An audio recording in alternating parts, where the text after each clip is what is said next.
Wow, sa ating pagbalik dito sa may Bukana Davao River Bridge Project, so makita na natin mayroon ng box girder capping itong isang pier dito.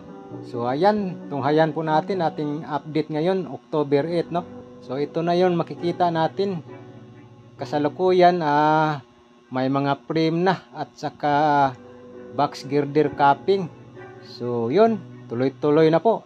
So dito po, ito sa may Bukana Davao River Bridge Project, itong 1,340 meters na bridge, no? Two-way 4 lanes. At ito yung magkonekta sa Times Beach Rotunda at saka Rojas Rotunda. So ayan, ating tunghayan itong update natin. At once na matapos itong tulay na ito, isa na rin ito sa pangalawang i-open dito sa buong Coastal Road. So ito yung sa may Bukana Davao River. So ayan mga ka-view, kung baguhan ka pa lang sa aking channel, no, don't forget to subscribe o paki-like lang din itong video mga ka-viewers at enjoy watching.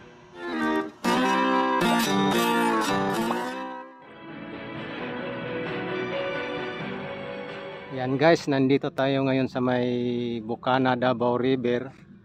So binalikan natin dito guys para kukuhanan natin ng panibagong update dito ngayong October 8. So nandito tayo ngayon sa may Davao River mismo. So ito na yung construction dito sa may bridge, no? Ito yung project ng CRBC. So dito na side, ito yung papunta ng Rojas Rotunda, din palabas doon sa may Rojas Extension, and then patungo ng Rojas Avenue. So ang Rojas Extension, yan yung ginagawa pa ngayon, no? Nag-i-install pa sila ng box culvert doon. So ayan, ito ating update ngayon, October 8 tayo ngayon. So ayan guys, what's up nitong update natin ngayon. So dito na side, ito yung papunta ng Times Beach Rotunda doon, no? So yung coastal road dyan, so okay na yan, tapos na yan yung coastal road dito papunta ng Times Beach Rotunda.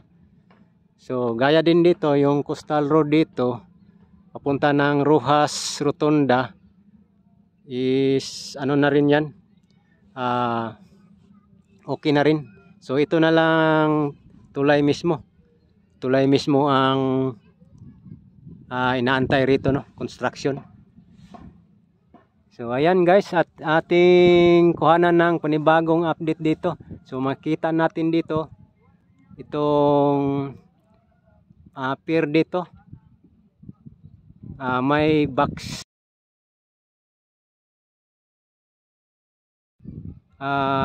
box girder capping, no? Tingnan nyo yan, no? Paano pag zoom nito? So ayan guys, atin na lang i-drone shot ito dahil makikita na natin dyan, ito may makikita na natin yung box girder na dudugtungan na lang yan dito. Yan, may mga frame, no? So abangan natin ang pag-launching nito guys ng box girder dito. Okay, may bali ano na, 4 na tower crane dito, no? So magandang update ito guys dahil ito isa rin ito sa pinakamabilis na project dito, no? CRBC at saka yung doon sa may tulay mismo sa may Samal Island Davao City Connector Bridge. So yan. So ayan guys, kuhanan na natin ang update dito ngayon. So ito yung dito sa side ng Ikulan, Times Beach Rotunda, at saka dito naman ang side sa may Bukana Trading Boulevard, no? Papunta ng Rojas Rotunda din ito, Santa Ana War Flyover. So let's go guys, ating update i-drone shot natin. Okay, what's up mga guys?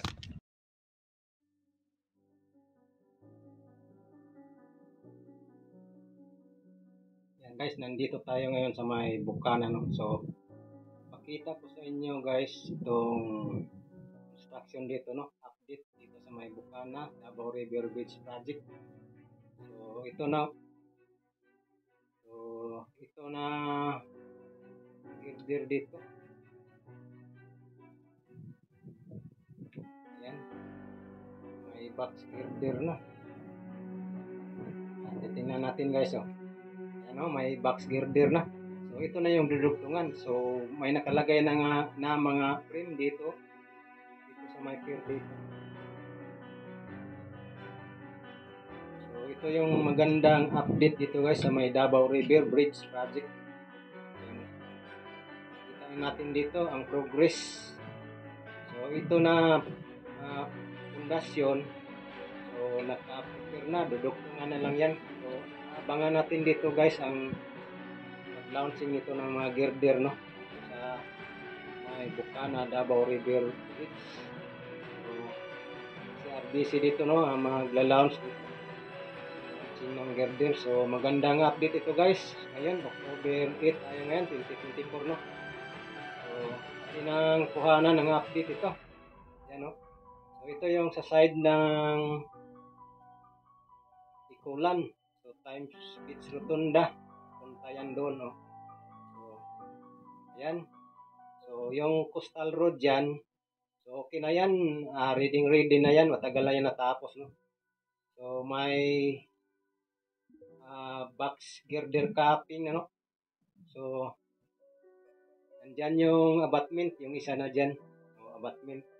So ito yung update natin dito. Yan, kitang-kita, klarong-klaro na itong forma dito. Ayan. Ayan. Zoom in natin, oh. So ganito na ang estima guys, oh. So walang nagtrabaho, nakikita natin ngayon dahil alas 12 pa lang pagpunta natin. So ito na, oh. Yan, wow. Wow na wow ang forma niya, no. Yan. So titingnan natin dito, abangan natin ang pagla-launching nito dahil kakaiba ang pag-launching nila dito, no. So ibang proseso. So may mga frame na yan, no, yung kulay blue dyan. So yan, magandang update ito. Ayan, tuloy-tuloy na. Isa itong Bukana Davao River Bridge Project ang pinakamabilis dito, at saka yung Samal Island Davao City Connector Bridge, no. So isa lang ang contractor nito. So atin lang i-update ngayon, binabalikan natin, no. So dyan na poste, dyan na pundasyon, forma na. Klarong-klaro na yung box girder, no, ikabit. So dito na side, so ito din. So yan, nakatayo na rin dito. So nung nakaraang vlog natin dito is bababa pa ito.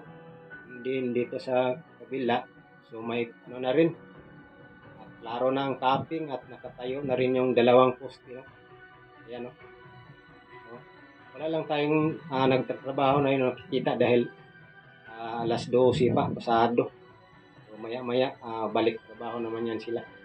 So ito na yung papunta ng Bukana trading side, no. So ayan na, yung kita natin yung yun dyan. So dito, klarong-klaro na, may capping na sila. And then itong may crane na rin. May crane na rin nakatayo. Bali 4 na crane. Boys. So magandang update ito dito sa may Bukana Davao River Bridge Project. Ayan, bali 4 na tower crane ang nakalagay rito. So ayan, natin lang binalikan dito mga ka-viewers para ma-share sa inyo at saka ma-update, no. So ito yung lagi nating binabalik-balikan dito, at saka yung sa Davao Samal Bridge Connector. So ayan, so magandang update ito. Tuloy-tuloy, no. So ayan, makikita na natin dito ang 4 na crane, tower crane. So ito pala ang sistema nila, no. Ang ilalagay dito, box girder. Ayan, no. yung pinakamagandang update, ito yung pinakamagandang contractor, no.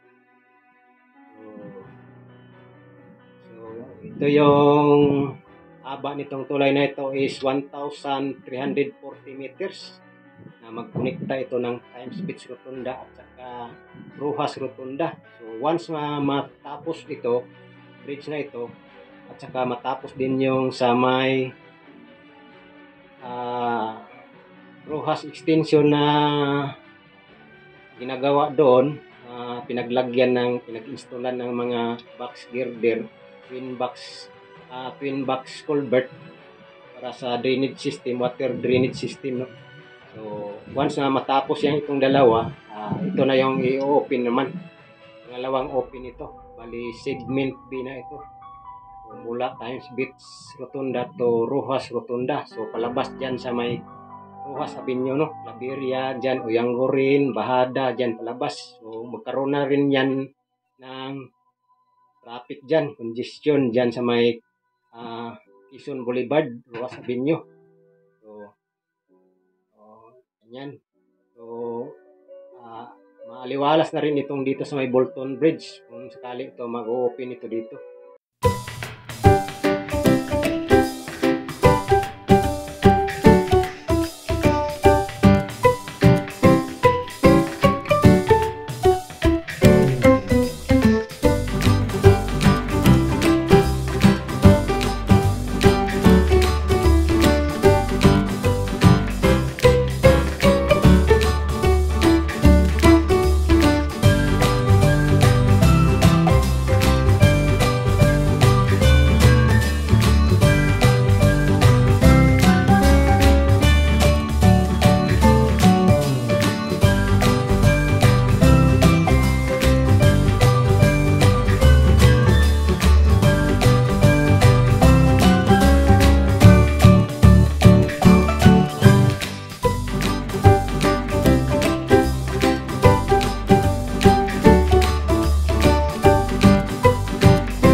Ang design dito, no, iconic design.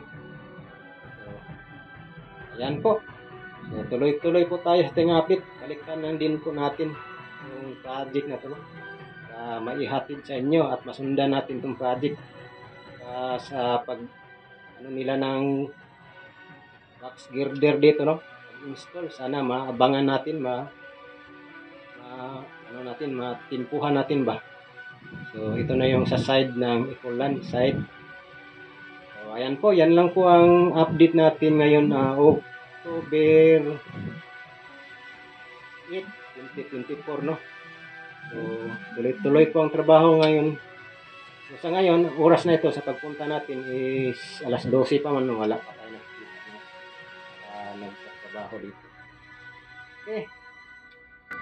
Yan lang po, at kung nagustuhan niyo po itong update natin, no, so paki-like lang dyan sa mga nakasubscribe na, i-like, paki-share na lang din po. So ayan po, sa mga hindi pa pala nakapag-subscribe.